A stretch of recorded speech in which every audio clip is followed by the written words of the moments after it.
मोहब्बत करना हराम नहीं अगर मोहब्बत हलाल हो, क्योंकि हमारे अल्लाह पाक ने भी इश्क किया है। सो अस्सलामु अलैकुम पैरों ते पुरावो, अहमद के मिनी ब्लॉग में आप सबका वेलकम करती हूँ।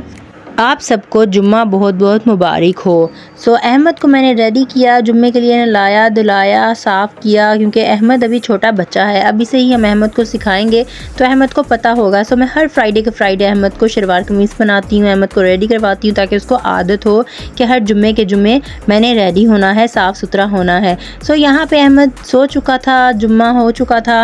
अहमद के बाबा जुम्मा पढ़ने जा रहे थे तो अहमद बहुत तंग कर रहा था कि मैंने भी आपके साथ जाना है। मैंने कहा बेटा थोड़ा सा बड़ा हो जाओ, फिर इंशाल्लाह बाबा के साथ आप भी जुम्मा पढ़ने जाया करोगे। यहाँ अहमद बहुत स्ट्रेट होकर बैठकर अपने बाबा के साथ खेल रहा था और इसी के साथ असर की नमाज़ हो गई। मैं असर की नमाज़ पढ़ रही थी। जुम्मे वाले दिन असर से मगरिब के दरमियान दरूद शरीफ पढ़ना चाहिए, जिससे पढ़ के 80 साल के गुनाह माफ़ होते हैं। बिस्मिल्लाहिर्रहमानिर्रहीम, अल्लाहुम्मा सल्ली अला सय्यदिना मुहम्मदिन नबिय्युल उम्मिय्यिल व अला आलिहि व सहाबिहि व सल्लिम तस्लीमा।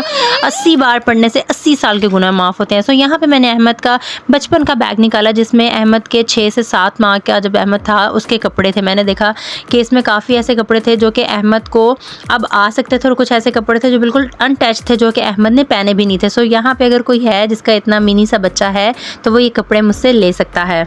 और ये वाले कुछ ड्रेसेस थे जो अहमद को पूरे थे। यहाँ पे जो अहमद ने ड्रेस पहना हुआ है, ये अहमद जब 6 मंथ का था या 5 मंथ का था, ये तब के उसके ड्रेस हैं जो कि अब उसको बिल्कुल परफेक्ट आए थे। बट ये इसको थोड़ा सा पेटू से बार बार इसके बटन खुल रहे थे। फिर मैंने अहमद के ड्रेस चेंज करवाया। यहाँ पे अहमद 7 मंथ का था जब का ये अहमद का ड्रेस था। अहमद ने इस तरह एक बार पहना था, अब अहमद को ये बिल्कुल परफेक्ट था। सो यहाँ अहमद अपने बाबा की चार्जर की माँ बहन एक कर रहा था। यहाँ पे अहमद ने फ़र्स्ट टाइम खड़ा होना शुरू हुआ तो बस मेरे मेकअप का कोई हाल नहीं बचा। अहमद ने मेरा मेकअप उठा के सारा नीचे फेंक दिया, क्योंकि अहमद यहाँ पे फ़र्स्ट टाइम खड़ा होना शुरू हुआ था। मेरी कज़न्स फ्रेंड्स तो मुझे पहले ही कहती थी कि जब अहमद यहाँ पे खड़ा होना शुरू होगा तब तुम्हें पता चलेगा तुम्हारा मेकअप गया कहाँ पे। वही काम हुआ, अहमद साहब ने यहाँ पे खड़ा होना शुरू किया तो बस मेरे मेकअप का बुरा हाल। यहाँ अहमद दूध को छोड़कर स्लेंटी खा रहा था। पहले सारी पैकेट से निकाल कर स्लेंटी बाहर फेंकता था, फिर उसको उठाता था और मुँह में डाल लेता। दूध तो अहमद पीता ही नहीं है ना। दूध छोड़कर अहमद को दुनिया की जो मर्जी चीज़ दे दो अहमद खा लेगा। यहाँ पे अहमद के बाबा के साथ हम लोग बाहर गए थोड़ा चक्कर लगाने के लिए, क्योंकि अहमद के बाबा ने छुट्टी की हुई थी।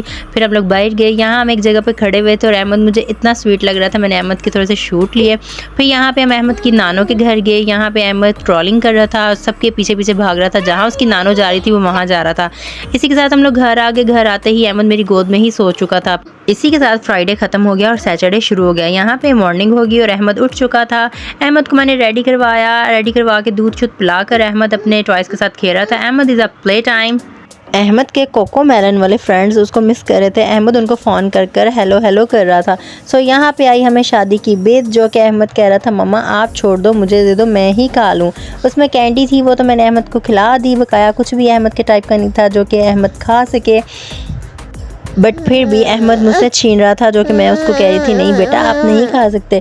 सो यहाँ पे मैंने अहमद को बना के दिया सिरिलैक। अहमद यहाँ पे अपना सिरिलैक खा रहा था, जो कि अहमद ने इस बार सिर्फ 2 बाइट ली और उसके बाद अहमद ने खाया ही नहीं। पूरे का पूरा अहमद ने वेस्ट कर दिया, क्योंकि अहमद सिर्फ एप्पल फ्लेवर खाता है। सो यहाँ पे अहमद का ड्रॉ थोड़ा सा मैं बंद करना भूल गई। अहमद ने ड्रॉ से सारे अपने कपड़े वगैरह निकाल के बाहर फेंक दिए। सो यहाँ मैं अपनी ईद की जो मैंने ज्वेलरी अभी तक सेट करके नहीं रखी थी, सारी ज्वेलरी सेट कर रही थी, बट अहमद नहीं करने दे रहा था। अहमद मेरी चूड़ियाँ उठा उठा के फेंक रहा था। अहमद ने कुछ नहीं मुझे करने दिया। सो यहाँ पर मैं वार्डरोब सेट कर रही थी और अहमद साहब ने सारे कपड़े निकाल के बाहर फेंक दिए। मैं वार्डरोब साफ़ कर करके ही थक गई। सो यहाँ पे मुझे अहमद का एक ड्रेस मिला जो कि बिल्कुल अनटच पड़ा हुआ था। मुझे याद भी नहीं था कि अहमद का एक ड्रेस पड़ा हुआ है। यहाँ मुझे अहमद इतना प्यारा लग रहा था, मेरे साथ खेल रहा था और मैं उसको कह रही थी कि मुझे इतना सोना ना गग के मैं तुझे मारूं, तो आगे से वो हंस रहा था। सो इसी के साथ जब घर का शरारती बच्चा सो जाए करने के लिए कुछ नहीं रहता। अल्लाह हाफिज़, कल मिलूंगी एक नए व्लॉग के साथ।